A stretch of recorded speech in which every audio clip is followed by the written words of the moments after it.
New file open करते. Header file जी आहे ती इथे मी इन्क्लूड करते. युजरकडनं आधी आपल्याला एक नंबर रीड करायचा आहे. printf enter number scanf %d ampersand of number. मग आता इथे आपण वाईल लूप यूज करणार आहे. तर वाईल लूपमध्ये आता आपण बघूयात कंडिशन काय टाकायचे. तर आधी आपल्याला फर्स्ट काय तर नंबरचे डिजिट जे आहेत ते सेपरेट करायचे. नंबरचे डिजिट सेपरेट कुठल्या ऑपरेटरनी करून मिळणार आहेत मॉड 10नी.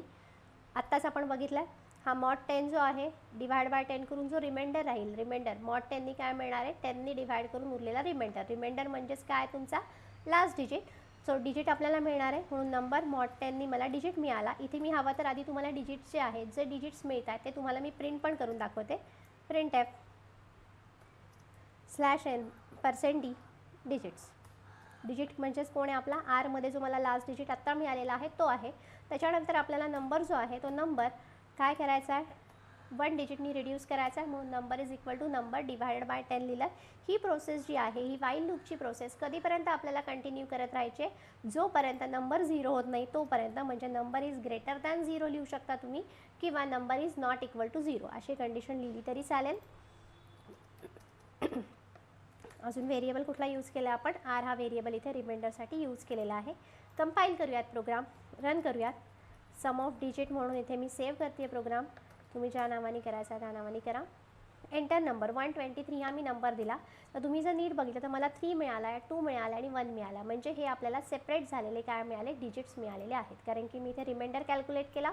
रिमाइंडर कॅल्क्युलेट केला म्हणजे डिजिट मिळाला. डिजिट जो मिळाला तो इथे मी डिजिट प्रिंट केलेला आहे आणि त्याच्यानंतर नंबर 1 डिजिटनी काय केला आहे रिड्यूस केलेला आहे. आता हे आपल्याला डिजिट मिळालेत. आत पण आपल्याला फक्त डिजिट नाही प्रिंट करायचे ते जे डिजिट मिळालेले आहेत 1 2 आणि 3 ह्या डिजिटची आपल्याला काय करायचे ॲडिशन करायचे. तर ॲडिशन करण्यासाठी तुम्हाला इथे काय यूज करावं लागेल स्टेटमेंट लिहावं लागेल. Sum is equal to sum plus digit. Digit कुठल्या व्हेरिएबलमध्ये आपण स्टोअर केला आहे तर डिजिट स्टोअर केलेला आहे आपण रिमाइंडर जो आहे तो डिजिट स्टोअर केलेला आहे आर व्हेरिएबलमध्ये. म्हणून मी इथे स्टेटमेंट लिहिते sum is equal to sum plus R.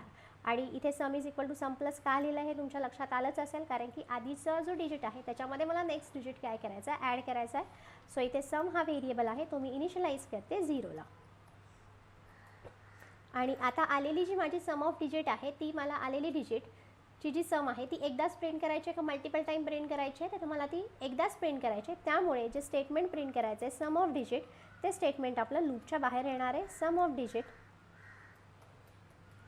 Is equal to %d. ते कशामध्ये स्टोअर केलं आपण सममध्ये स्टोअर केलेलं आहे. चेंजेस केलेत म्हणून मी पुन्हा एकदा प्रोग्राम कंपाईल करते आणि रन करते. नंबर एंटर केला 123 1 + 2 + 3 सम ऑफ डिजिटचा मेसेज काय आलेला आहे आपल्याला इथे आउटपुट आपल्याला करेक्ट प्रोड्यूस झालेला आहे 6 हे आपलं आउटपुट प्रोड्यूस झालेलं आहे. अजून एक नंबर घेऊयात आणि त्याच्यासाठी पण आपण चेकिंग करूयात 4 5 6. तर इथे सम ऑफ डिजिट काय आलेली आहे आपल्याला 15 डिजिट आलेली आहे. 4 + 5 + 6 सम ऑफ डिजिट आपल्याला इथं 15 आलेली आहे.